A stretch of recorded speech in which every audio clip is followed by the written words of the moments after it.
All right, so we got one of the Tyranids reached Terra, Warhammer 40k. But before we get into the video, man, make sure you guys follow my Twitch down below.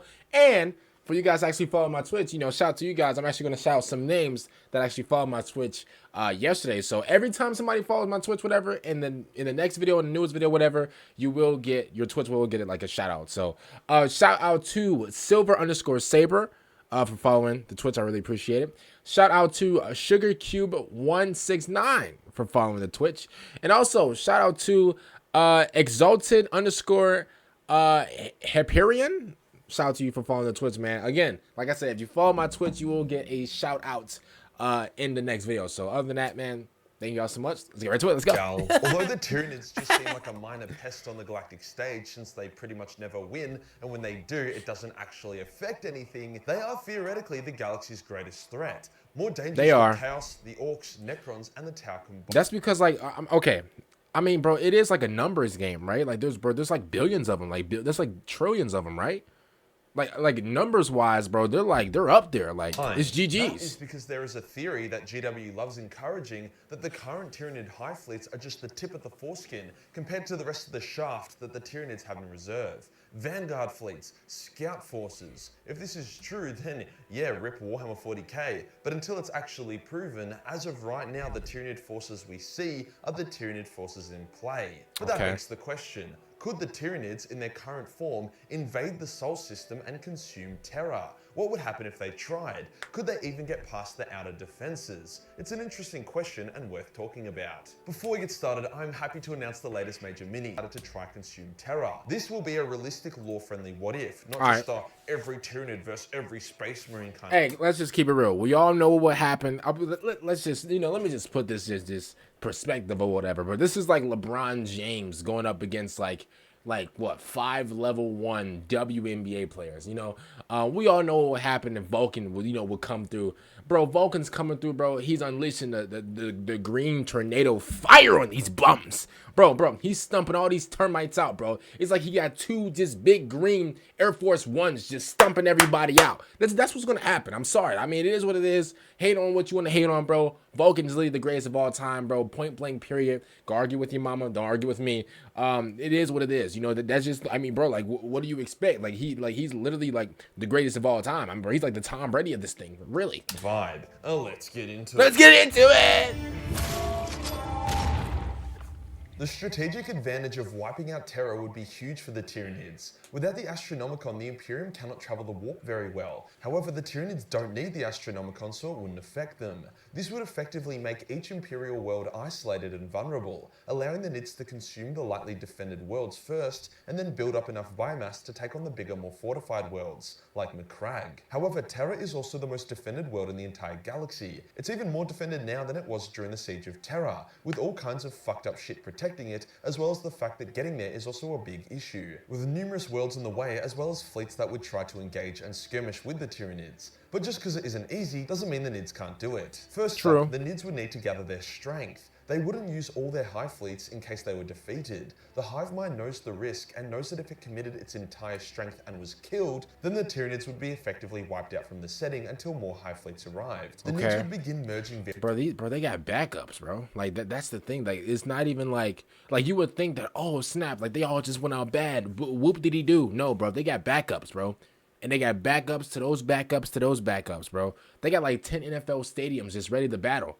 And then guess what? When those 10 go out and, you know, they do whatever, bro, it's GG's, bro. There's more. There's more coming through, bro. Like I said, I think that their greatest strength is their numbers. Various hive fleets into a mega fleet, with Leviathan being its their mom and dad be going crazy. Core. However, the splinters of Behemoth and Kraken would also converge. This mustering would likely take place somewhere on Imperium Nihilus, so the Imperium would struggle to detect the build-up of power, whilst also providing the Nids with numerous vulnerable worlds to collect biomass on.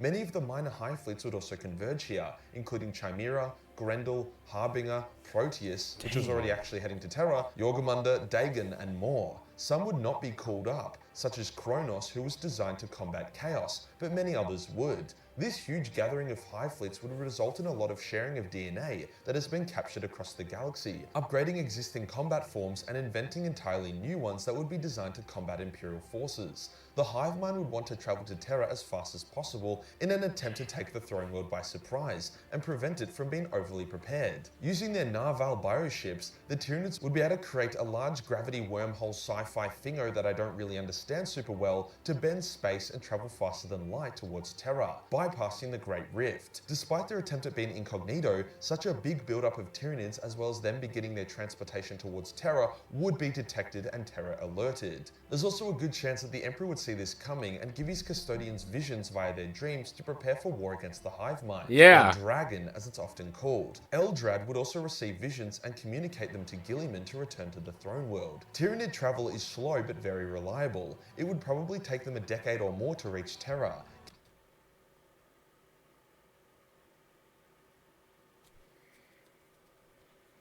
Let me see. Man, I thought. Hey, I think I did clean my ears, yo. Yo, I thought he said a decade. Oh, yeah, I thought he said like a decade or something. Let me.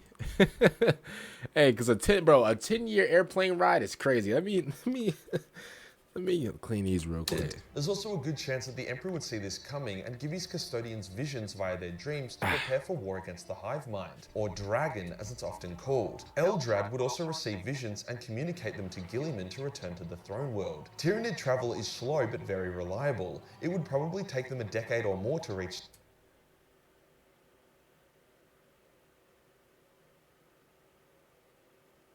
A decade is 10 years. Hey, respectfully, bro, I don't care what you say, bro. 10 years is absolutely diabolical. Yo, 10 years knocked off your life, bro. How are we gonna play GTA 6? Bro, a 10-year travel is absolutely diabolical, bro. Are we going to Pluto? Yo, are we going back in time? He said 10 years? Terra, giving the Imperium time to withdraw Guilliman to Terra and also probably the Lion. All custodians would also be returned to Terra alongside hundreds of thousands of Space Marines and countless guardsmen. The Sol System's planets would also begin fortifying themselves, with Mars being a standout. The Phalanx, the Rock, as well as thousands of other warships would be prepared. The Shadow Keepers would also unlock and deploy various Dark Age of Technology weaponry from the Dark Cells, whilst other forbidden tech, such as the Psi Titans of the Ordo Sinister, would also once again be reactivated. The Tyranid fleet would contain hundreds of thousands of ships, or even millions, with trillions or more individual warriors. It would also contain thousands of super Tyranid units, like Biotitans. With such a large fleet, the Tyranid Shadow and the Warp ability, a warp disorientating effect they have, would clash with the full might of the Astronomicon. It's unclear which would prevail. Is the Emperor's psychic might enough to keep Terra shining in the warp, thus allowing for reinforcements to keep arriving, or would it smother it, making Terra undiscoverable until it was too late, or until it had fought off the Nids itself? Let's say the Astronomicon holds the Shadow at bay from nullifying the Imperial Psyche elements, but it also smothers the Sol System in a shadow, making the Astronomicon disappear from sight for now. The space battle would be insane, and despite the Nids' huge numbers advantage, their chances of taking on the largest fleet ever assembled is pretty small. Guilliman, the Lion, Trajan Valoris, the greatest tactical minds in— Damn, I'm about to say, yo, that's like the damn 1990s All-Star team, bro. That's like the 2024 Olympics team right there, bro.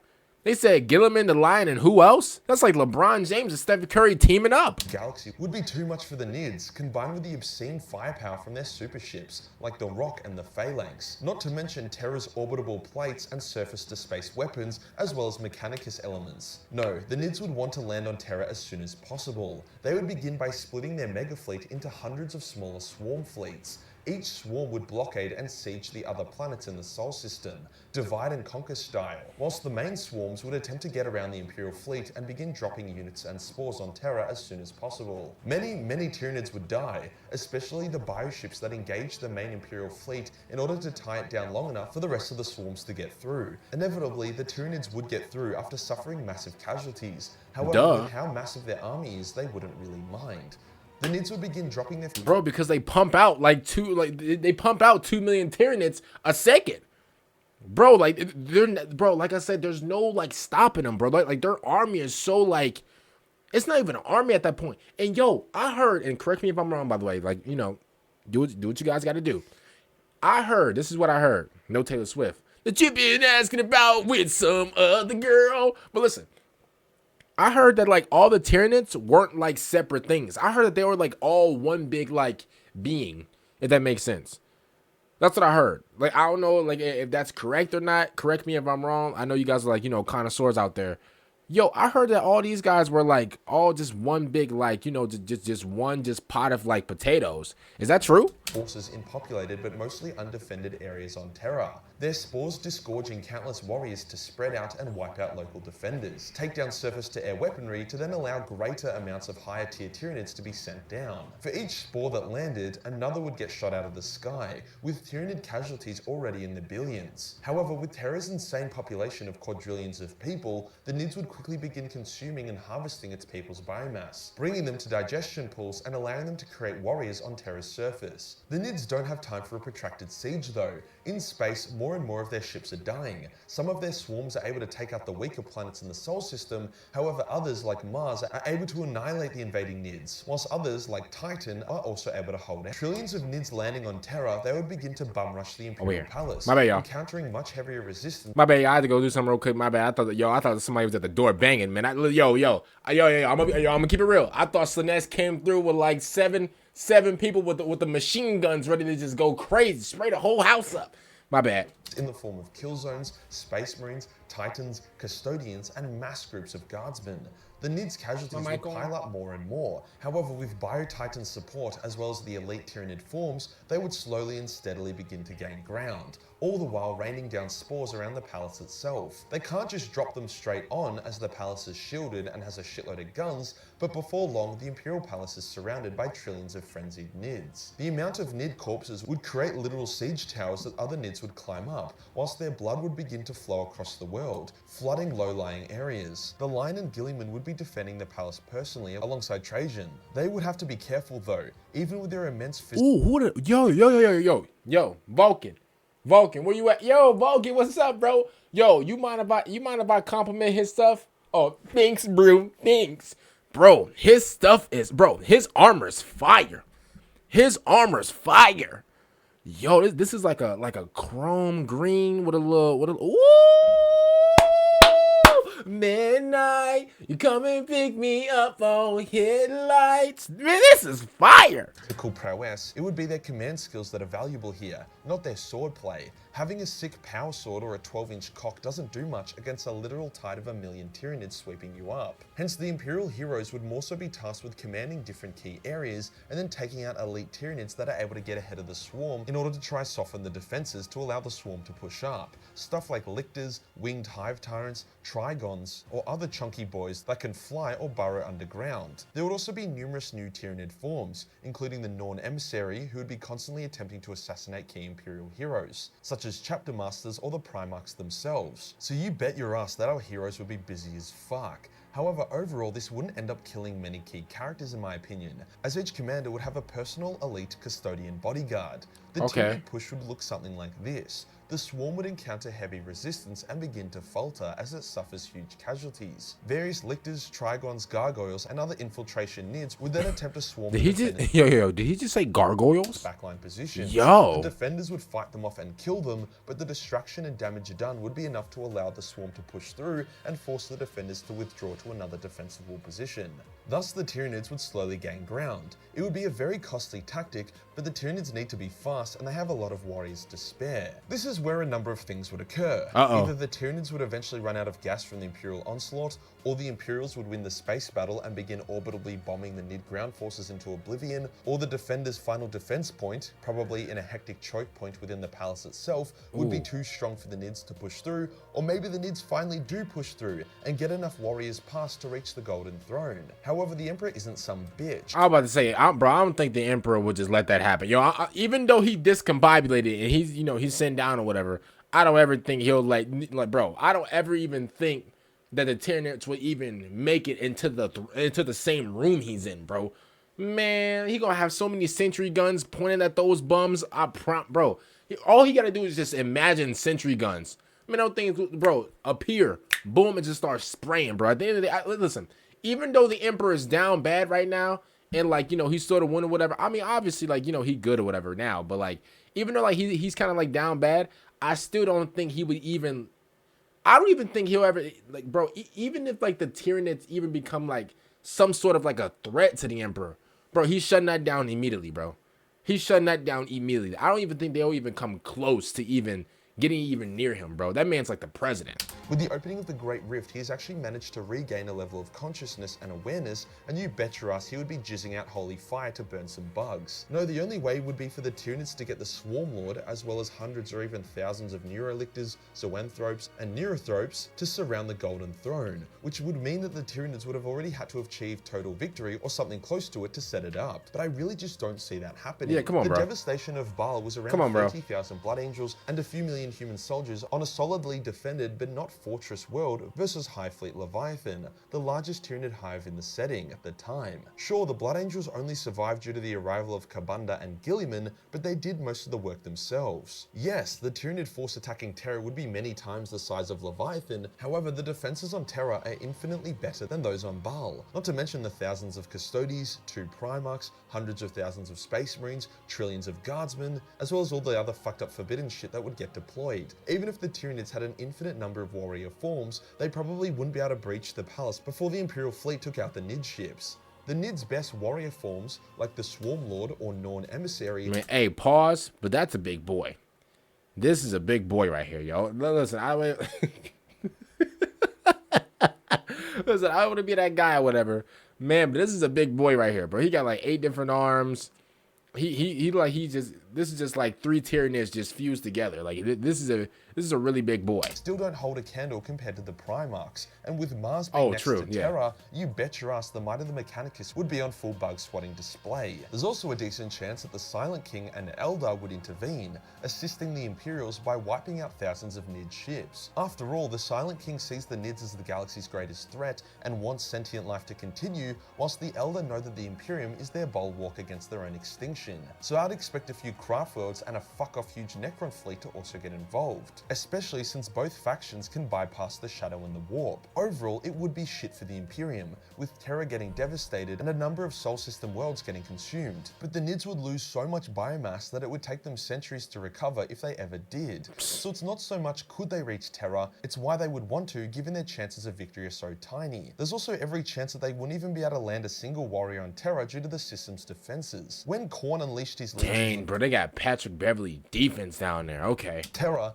catching the Imperium by surprise while the Emperor was knocked out from the opening of the Great Rift, they were defeated despite Terra having no time to prepare and Khorne being turbocharged. A prepared Sol System. But like, bro, these guys, bro, they're the Emperor's like protectors, bro. These guys are like, if I was to put this in like Dragon Ball terms, bro, these guys are like the Whis of like, not the Whis. These guys are like, bro, you guys know like how like Xeno got like his Xeno got like the angels like guards or whatever, and like they press Goku whenever Goku was like, "Yo, let me see Xeno," and they press Goku, bro. They're basically like on the same level as like these guys right here, basically. But in Warhammer, like I'm gonna be honest with you, like it won't really surprise me that like these guys got like great defense, bro. Like, bro, they're like the whole like Emperor's like defense. So like that actually just makes sense. It's not something to fuck with, and the Hive. That's just common sense. Just look at what happened to Horus. If you enjoyed the video and you want to shout out to Majorkill Man for the video. Other than that, man, make sure you guys like the video, subscribe to the channel. Also, make sure you guys follow my Twitch right now, bro. If you're not following my Twitch, bro, you got 5 seconds to do it, or you gonna get bad luck.